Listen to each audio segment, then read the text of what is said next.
கேரளாவில் நடந்த தனியார் டிவி விவாத நிகழ்ச்சியில் காங்கிரஸ், பாஜ உள்ளிட்ட பல்வேறு கட்சியைச் சேர்ந்தோர் பங்கேற்றனர்.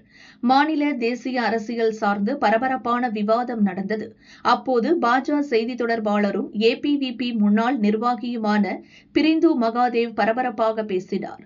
காங்கிரஸ் எம்பியும் லோக்சபா எதிர்க்கட்சித் தலைவருமான ராகுலின் செயல்பாடுகளை கடுமையாக விமர்சித்தார்.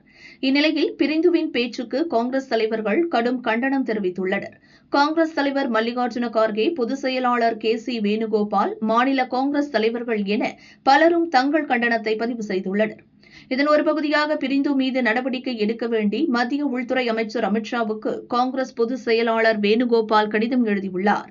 இதுகுறித்து வேணுகோபால் கூறியதாவது: டிவி நிகழ்ச்சியில் பங்கேற்ற பிரிந்து மகாதேவ் ராகுலுக்கு கொலை மிரட்டல் விடுக்கும் வகையில் பேசியது கண்டனத்திற்குரியது. இது மிகவும் ஆபத்தானது. ராகுலின் மார்பில் சுட வேண்டும் என அவர் வெளிப்படையாக கொலை மிரட்டல் விடுத்துள்ளார்.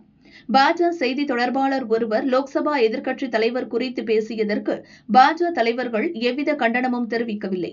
அப்படியானால் இதை பாஜவின் கருத்தாக எடுத்துக் கொள்ளலாமா?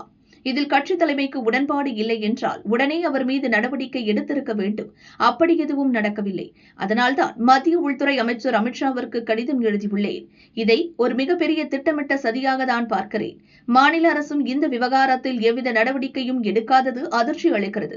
இது ஒரு குறிப்பிட்ட நபர் மீதான மிரட்டல் மட்டுமல்ல. ராகுல் லோக்சபா எதிர்க்கட்சித் தலைவர், நாட்டின் முன்னணி அரசியல் தலைவர். அப்படி இருக்கையில் அவருக்கு பகிரங்கமாக கொலை மிரட்டல் விடுப்பது அரசியல் சாசனம் மீதான தாக்குதலாகவே பார்க்க முடியும். இந்த விவகாரத்தில் மத்திய அரசு என்ன நடவடிக்கை எடுக்கும் என தெரியவில்லை. அமித்ஷாவுக்கு எழுதிய கடிதத்திற்கு இதுவரை எந்த பதிலும் வரவில்லை என அவர் கூறினார். Threatened, life-threatening.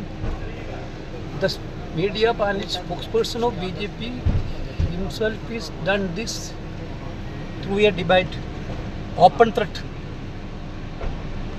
I don't know why Kerala police is not taking action against that. That's why I wrote, because Honorable Amit Shah ji, I wrote a letter to the Home Minister. CRPF is giving letter to the Rahul Gandhi on security lapses. And they themselves are leaking. Now there is a clear-cut threat from a BJP spokesperson. So we are thinking that these are all part of a big conspiracy. Sir, did you get any response from the Home Ministry? No, I didn't get any response. So what you demanded, sir, actually, sir?